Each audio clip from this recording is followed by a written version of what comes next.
প্রিয় দর্শক আসসালামু আলাইকুম। Welcome back to my channel delicious cooking by Tahira. আজকের পর্বে আপনাদেরকে শুধুমাত্র 1 কাপ ময়দা আর একটি মাত্র ডিম দিয়ে তেলে ভেজে কেক পিঠা তৈরি করে দেখাবো।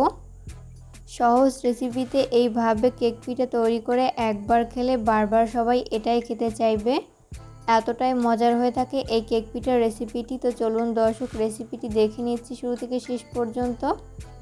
এই রেসিপি তৈরি করার জন্য প্রথমে একটা মিক্সিং বোল নিয়েছি। এরপরে বোলের মধ্যে ব্যবহার করব রুম টেম্পারেচারে থাকা একটা ডিম যদি ফ্রিজে থাকে সেক্ষেত্রে রুমের স্বাভাবিক তাপমাত্রা এনে তারপর ব্যবহার করতে হবে। এরপর ব্যবহার করব 3 টেবিল চামচ পরিমাণ চিনি। মিষ্টিটা স্বাদ অনুযায়ী বাড়িয়ে কমিয়ে অ্যাড করতে পারেন। এরপর ব্যবহার করব স্বাদ মতো লবণ। এরপর এই সমস্ত উপকরণগুলোকে একটা হ্যান্ড উইক্সের সাহায্যে ততক্ষণ বিট করে নিব যতক্ষণ না পর্যন্ত ডিম আর চিনি খুব ভালো মতো গলে মিশে যায়।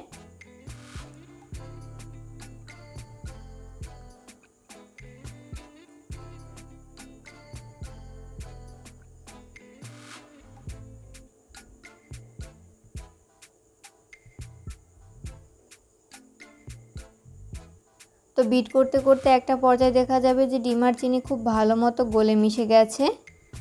এই পর্যায়ে আমি এর মধ্যে ব্যবহার করব 2 টেবিল চামচ পরিমাণ সয়াবিন তেল।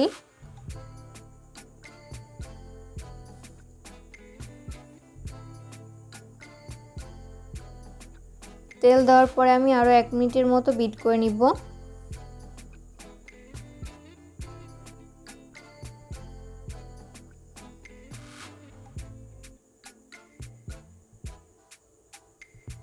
তো এই পর্যায়ে ভালো মতো বিট করে নেওয়া হয়েছে। এরপর আমি এর মধ্যে ব্যবহার করব মেজারমেন্ট কাপের 1 কাপ পরিমাণ ময়দা।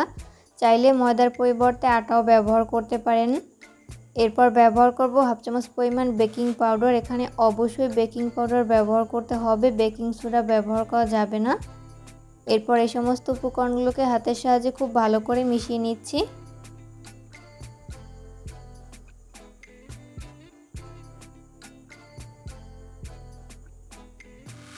তো মেশাতে এরকম পারফেক্ট একটা ডো তৈরি করে নেওয়া হয়েছে। এরপর হাতটাকে ভালো মতো ক্লিন করে নিব। হাতে সামান্য পরিমাণ সয়াবিন তেল মেখে এখান থেকে অল্প অল্প করে মিশ্রণ নিয়ে আমি কেক পিঠার শেপ তৈরি করে নিচ্ছি।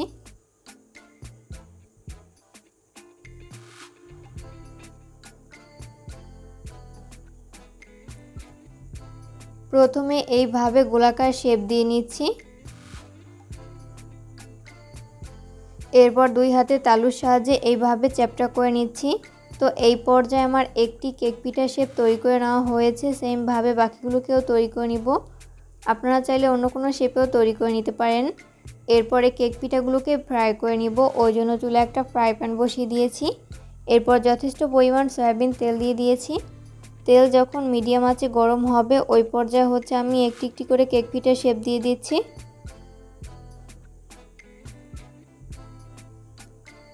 তো সবগুলো কেক পিঠার শেপ দিয়ে দেওয়া হয়েছে। 2 মিনিট পর যখন কেক পিঠার এক পাশ ফ্রাই করে নেওয়া হবে ওই পর্যায়ে আমি উল্টে দিব অপর পাশটি ফ্রাই করে নেওয়ার জন্য।